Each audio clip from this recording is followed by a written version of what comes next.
Em nome do Pai, do Filho e do Espírito Santo. Amém. Meus queridos irmãos e irmãs, continuamos a nossa leitura do capítulo 6 do Evangelho de São João e agora então inicia o discurso famoso do Pão da Vida. E este início é através de um diálogo. Por quê? Porque, é claro, as pessoas se alimentaram, não é? Comeram o pão. E comeram o pão que perece. Ora, para você ter pão, você precisa trabalhar, você precisa realizar uma obra, um ergon em grego. E então vem a pergunta: que obra nós podemos fazer para receber esse pão? A resposta de Jesus é uma resposta assim, tão extraordinária que a gente não entende como é que os protestantes, ainda hoje, não enxergaram que todo esse conflito que eles criaram entre obras e fé já foi resolvido pelo próprio Jesus. Jesus disse: a obra que vocês têm que realizar é crer naquele que foi enviado.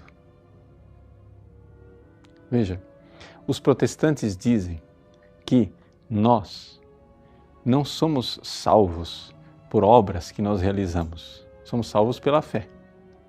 Só que acontece que o próprio Jesus diz que no universo das obras que nós realizamos, a primeira delas é a fé. Crer é um verbo, é uma atividade. É claro que é uma atividade que nasce de um toque da graça.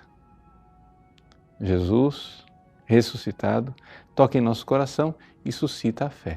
Mas nós precisamos crer, porque é exatamente no ato de fé que a nossa alma é alimentada. É ali que existe um alimento, uma refeição espiritual. Deixa eu explicar.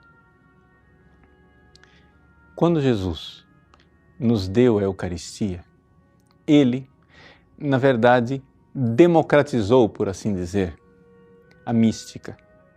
Aquilo que os grandes santos e grandes místicos realizam, ou seja, essa união com o Cristo ressuscitado através da fé,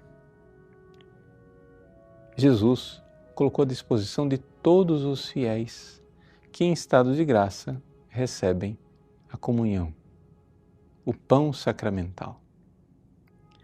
Mas aquele estado de união com Jesus ressuscitado que nós vivemos na hora que comungamos, naqueles 15 minutos, enquanto a aparência de pão está no nosso estômago, aquele estado de profunda união, ele pode ser vivido durante o dia, na chamada comunhão espiritual. Veja, quando nós, na amizade com Deus, recebemos a Eucaristia, nós temos a comunhão sacramental e a comunhão espiritual. A comunhão sacramental é o veículo, é o meio, é o instrumento criado por Deus para que haja aquilo que é o que nós realmente queremos alcançar, que é uma comunhão espiritual, ou seja, uma conexão com Jesus. E é isso que nos alimenta. Ou seja, se você receber a comunhão distraído, sem nenhum ato de fé, sem procurar amar Jesus, etc., etc., você recebeu sim a comunhão sacramental, mas aquilo não te alimentou espiritualmente de verdade. É necessário que a comunhão sacramental, que está ali, que é um instrumento, que é um auxílio para nós, ela seja acompanhada de uma comunhão espiritual em que você de fato se une a Jesus num ato de fé. Esta é a obra que nós temos que realizar para nos alimentarmos, crer naquele que foi enviado.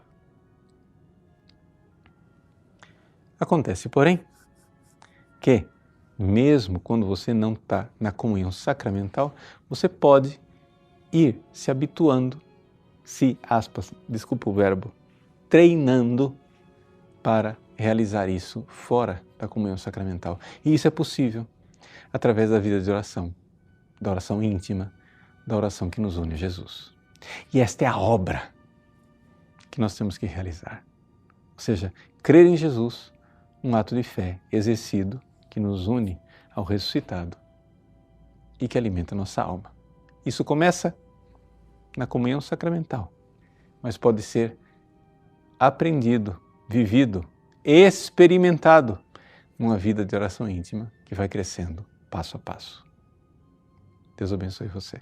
Em nome do Pai, e do Filho, e do Espírito Santo. Amém.